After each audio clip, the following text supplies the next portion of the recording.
नमस्कार साथियों, आज हम महेश वर्मा का जो है एनसीईआरटी साइंस में जो है बायोलॉजी का आज हम रोग एवं उपचार से संबंधित ऑनलाइनर क्वेश्चन करने वाले हैं। तो चैनल पर नए हैं तो चैनल को सब्सक्राइब और वीडियो को लाइक ज़रूर कीजिएगा।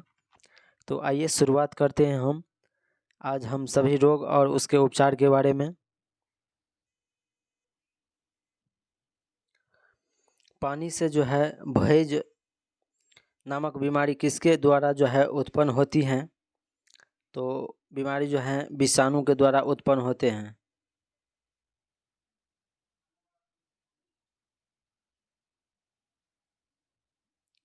उसके बाद है मस्तिष्क तथा मेरुरज्जु पर जो है चढ़ी झिल्ली में सूजन आ जाना किस रोग का जो है लक्षण है?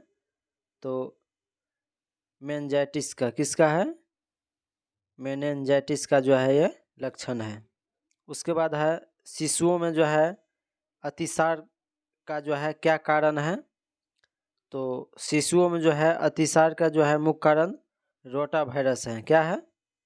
रोटा वायरस है।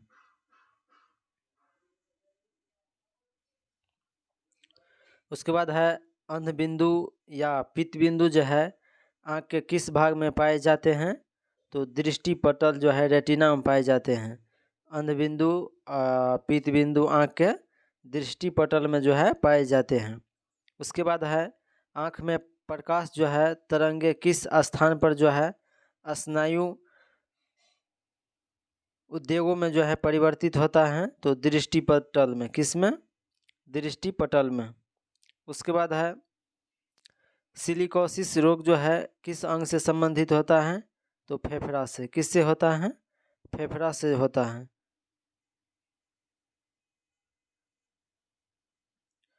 उसके बाद है ट्रिपल एंटीजन वैक्सीन जो है नवजात शिशु को कुकुर खांसी, टिटनेस और डिप्थीरिया रोग से जो है प्रतिरक्षा करने के लिए लगाई जाती हैं। उसके बाद है मलेरिया रोग जो है किस जीव कारण होता है? तो प्रोटोजोआ से होता है। उसके बाद है भोजन विषाक्तता जो है किस जीवाणु के कारण जो है उत्पन्न हो जाता है?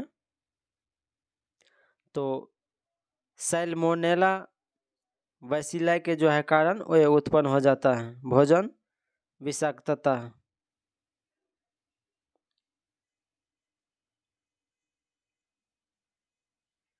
उसके बाद है मम्प्स, रेबीज और हर्पीज जो है आदि विषाणु जनित रोग के जो है ये समूह हैं। उसके बाद है जल में किसकी अधिकता के कारण जो है ईटा रोग हो जाता है? तो कैडमियम के प्रधानता के कारण जो है ईटा रोग हो जाते हैं। एक क्वेश्चन जो है बीपीएससी टीआई 2 का जो एग्ज़ाम हुआ था 9th-10th का उसमें क्वेश्चन पूछे गए हैं, तो ध्यान में रखिएगा। जल में जो है किसकी अधिकता के कारण ईटा रोग होता है? कैडमियम के अधिकता के कारण ईटा रोग होता है।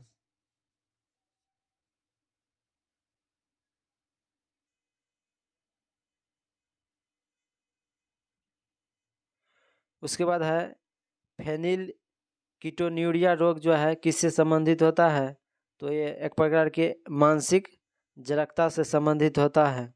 उसके बाद है पोटेशियम अल्पता किससे संबंधित होता है? तो ये निम्न रक्तचाप से संबंधित होता है। उसके बाद है आनुवंशिक रोग जो है लिंग संलग्न क्या है? तो रॉयल जो है हीमोफीलिया है। क्या है? रॉयल हीमोफीलिया है एक प्रकार के आनुवंशिक रोग लिंग संलग्न। उसके बाद है भारत में मलेरिया के जो है 65% रोगियों के लिए पी वाईवैक्स परजीवी उत्तरदायित्व होता है।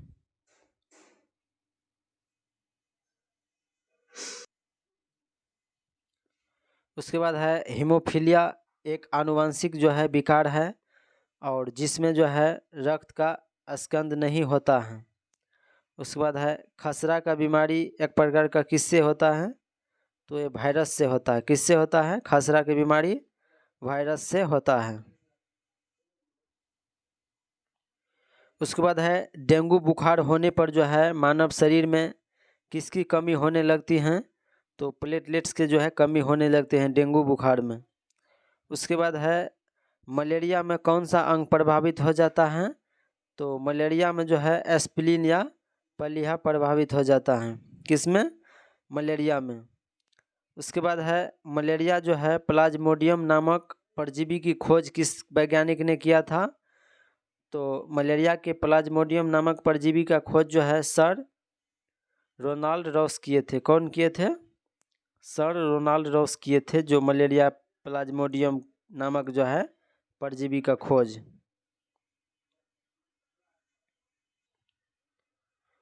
उसके बाद है ट्यूमर की पहचान के लिए जो है किस रेडियोधर्मी समस्थानिक का जो है प्रयोग किया जाता है? तो ट्यूमर की पहचान के लिए जो है आर्सेनिक ये 74 का प्रयोग करते हैं। कितना करते हैं? आर्सेनिक 74 का प्रयोग करते हैं ट्यूमर की पहचान के लिए। उसके बाद है यदि मूत्र के साथ एल्बुमिन की मात्रा जो है आ रही हो तो एक प्रकार के वृक्क को जो है प्रभावित होने की संभावना होती है।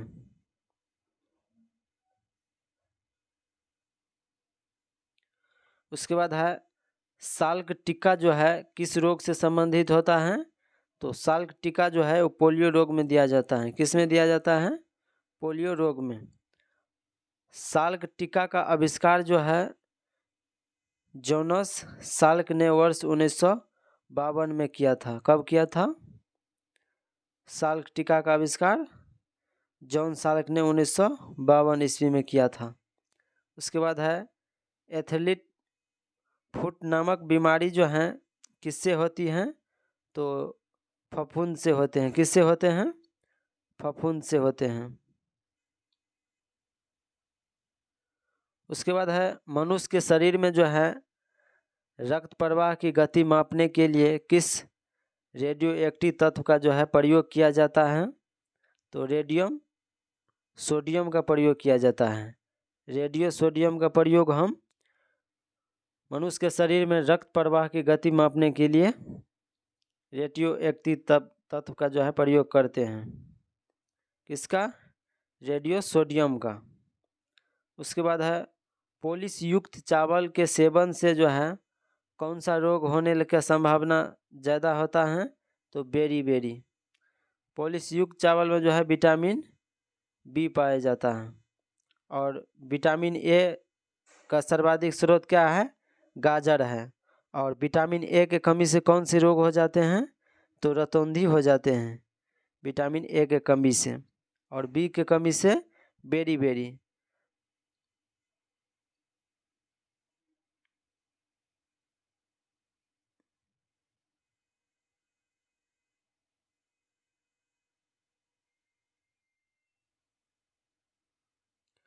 उसके बाद है प्लाज्मोडियम परजीवी का जो है वाहक जीव कौन होता है? तो मच्छर होता है। कौन होता है? प्लाज्मोडियम परजीवी का वाहक जीव मच्छर। उसके बाद है हानिकारक विकिरणों से जो है मनुष्य के अंगों में से मस्तिष्क जो है सबसे कम तथा आँख सबसे अधिक प्रभावित होता है। हानिकारक विकिरण से जो है मनुष्य के अंग में सबसे अधिक प्रभावित क्षेत्र कौन है? तो आँख है। उसके बाद है एमआरआई जो है एक पूर्ण रूप क्या है?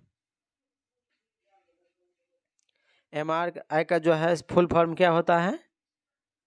मैग्नेटिक रेजोनेंस इमेजिंग होता है। क्या होता है? मैग्नेटिक रेजोनेंस इमेजिंग होता है इसका फुल फॉर्म एमआरआई का।